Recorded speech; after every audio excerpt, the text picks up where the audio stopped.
dalam beberapa waktu belakangan banyak orang yang memperkirakan bahwa mungkin akan ada negara-negara lain yang ikut terlibat dalam krisis yang terjadi antara Israel dan Iran. Beberapa pengamat melihat sudah ada pergerakan alat perang dari Amerika Serikat ke negara-negara yang terlibat. Meskipun kita mendengar juga bahwa Presiden Amerika Serikat Donald Trump kelihatannya enggan untuk ikut terlibat, tapi juga mengatakan di waktu bersamaan untuk mengevakuasi diri dari Teheran. Pak Dian, apakah peluang Amerika ikut masuk ke dalam krisis ini yang mungkin juga nanti akan menarik lagi negara-negara besar lain? Saya tidak tahu apakah Rusia, apakah China, itu peluangnya ada dan besar atau seperti apa, Pak? Terima kasih, Mas Leo. Berkali-kali Presiden Trump dan kabinetnya menegaskan Amerika tidak akan terlibat kecuali pangkalan mereka terkena dampaknya, dampak langsungnya. Pangkalan Amerika itu banyak di Timur Tengah, di Bahrain dan sebagainya. Maksudnya kalau kena rudal kalau Iran, kena rudal nyasar atau disasar, Amerika akan bereaksi. Itu ininya ya, sinyalnya ya? Sinyalnya itu. Oke. Tapi sinyal berikutnya adalah utusan khususnya Trump, juga Inggris, sudah bertemu dengan Houthi, dengan Yaman. Oke. Untuk menjamin bahwa di Laut Merah itu kapal-kapal Inggris tidak diganggu rudalnya Yaman. Oke. Imbangannya apa?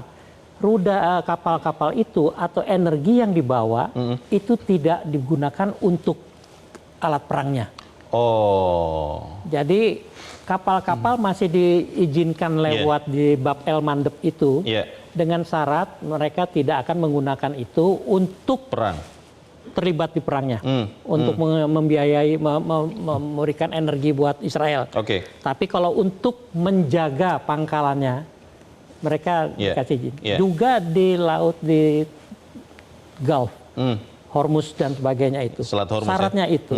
Nah, tapi orang sering lupa ya, orang hanya terpaku pada rudal-rudal, gambar rudal, seakan-akan perangnya itu nggak akan berhenti karena berapa banyak sih rudal yang akan dibilang kalau di ratusan sudah dipakai. Itu kan juga habis per stoknya masing-masing juga nggak akan sebanyak yang kita bayangkan. Mereka punya puluhan ribu, ratusan ribu rudal. Satu rudal mahal, Mas. Nah, Iran dalam sanksi. Kedodoran. Israel itu di Hamas, di Gaza itu juga kedodoran. Jadi buat saya yang namanya penghentian perang itu bukan berakhir seperti itu, tapi gencatan senjata. Jadi Pak Dian tidak terlalu yakin bahwa Amerika Serikat akan serta-merta ikut mendukung Israel dalam konflik ini? Mendukung dalam action nyata ya. Maksud saya ikut berperang, ikut berperang. Risikonya besar buat Amerika. Karena Rusia sudah bilang kalau Amerika masuk, kita siap membackup Iran dengan segala kemampuan kita. Cina pun juga begitu. Di mana ada Rusia menghadapi Amerika, Cina pasti di belakang Rusia. Kira-kira kan gitu. Itu dia. Sebaliknya juga.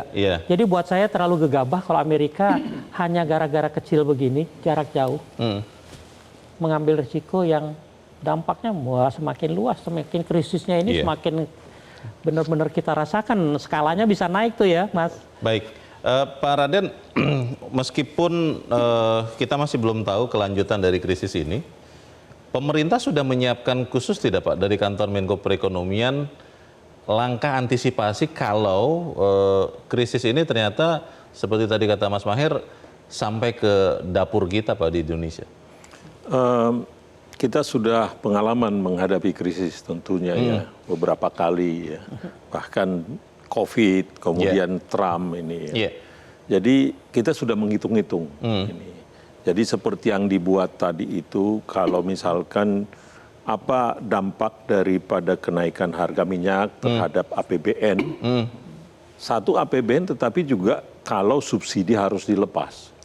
Jadi kita sudah melakukan exercise itu dan juga kalau subsidi harus dilepas, apa dampaknya terhadap inflasi? Ya, itu sudah dilakukan hitung-hitungan. Ya, jadi misalkan saja ini, tapi kan kita harus membuat pilihan-pilihan yang tidak mudah dalam situasi seperti ini. Ya. Misalkan saja nanti kita hitung kalau memang harga minyak harus sudah 90, tadi yang dikatakan tadi itu, kalau benar itu, kemudian rupiahnya juga melemah juga, kita mungkin harus mengurangi belanja kita. Oh, Sudah harus begitu. oke. Ya, harus mengurangi belanja dan kita juga harus mungkin membuat prioritas-prioritas. Apakah itu nanti akan berbentuk APBN perubahan begitu Pak Raden? Kalau dalam keadaan krisis bisa saja kita buat seperti itu. oke. Tapi artinya segala kemungkinan itu sudah dihitung sekarang. Ya, senario-senario itu kita hitung sekarang. Kalau ini akibatnya kita nggak sanggup lagi, harga minyak sudah terlampau tinggi, ya akhirnya membebani APBN terlampau tinggi. Ya, satu adalah apakah mungkin kita lepas juga sedikit subsidi ini. Ya. Lepas subsidi artinya BBM akan naik, Pak? Loh, ya akan naik dampaknya. Oke. Atau kita harus juga mengurangi belanja-belanja yang tidak perlu. Nah, itu kan selalu pilihan-pilihan. Nah, kita sudah membuat senario-senario itu sekarang, yang tentunya nanti yang membuat keputusan adalah tetap pemimpin tertinggi. Karena ini adalah ada implikasi tadi disebutkan politik ekonomi sudah masuk di sini. Betul. Itu.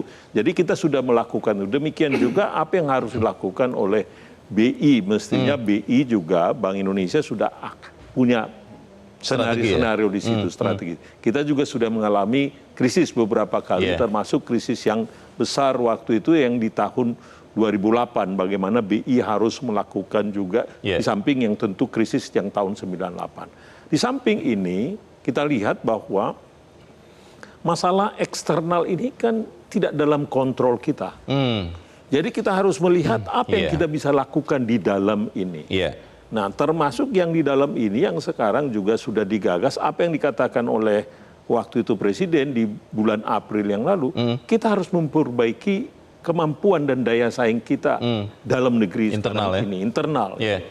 Demikian juga yang terbaru adalah perundingan kita dengan EU-SIPA, dengan Uni Eropa ini, yang sekarang kita harapkan ini kita kerjakan lebih, kita persiapkan industri-industri kita untuk bisa memanfaatkan ini tahun depan ini.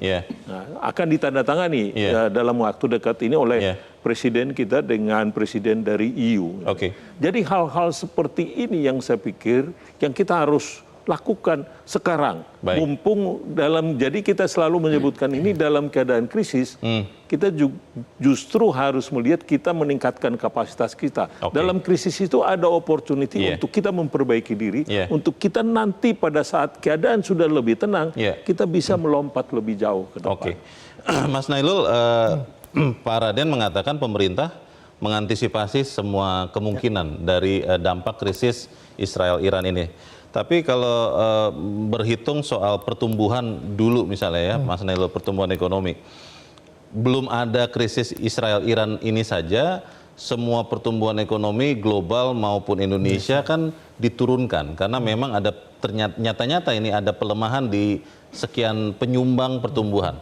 Kalau Anda melihat dampak dari krisis Israel-Iran ini, apakah juga akan kembali menekan pertumbuhan ekonomi Indonesia, karena global pasti kena, atau kita akan cukup tangguh untuk tetap mempertahankan 4,7-4,8%? Ya, pasti akan sangat dipengaruhi oleh durasi, Mas Leo. Durasi itu sangat berpengaruh sekali. Lama konflik konfliknya. Israel-Iran ini ya? Lama konfliknya. Nah, kalau kita lihat sebenarnya, kita tadi Pak Raden juga jelaskan bahwa akan ada skenario dan sebagainya.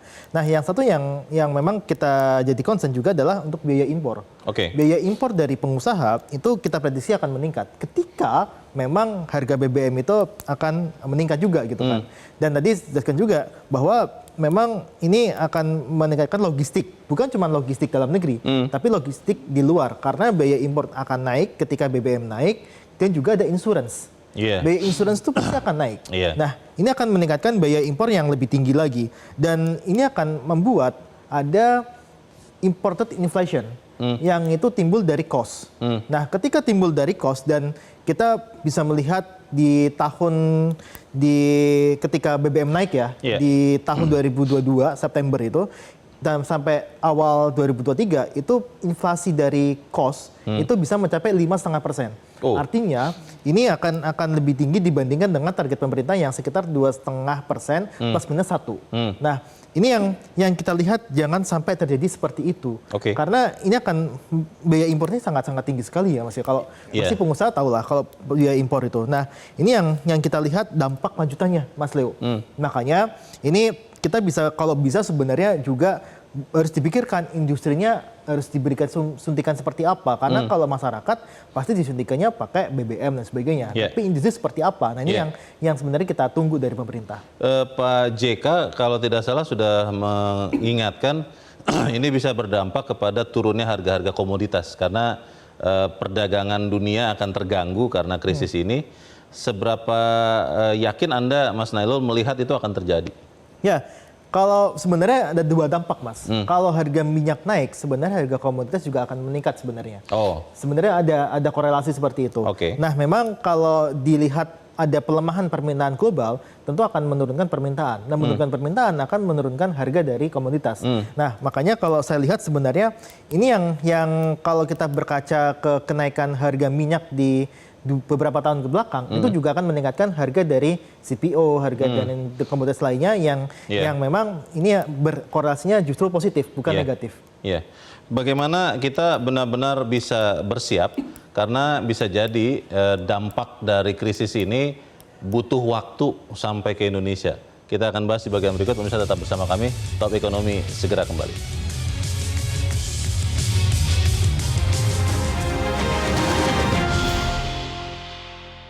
Jelajahi cara baru mendapatkan informasi. Download Metro TV Extend sekarang.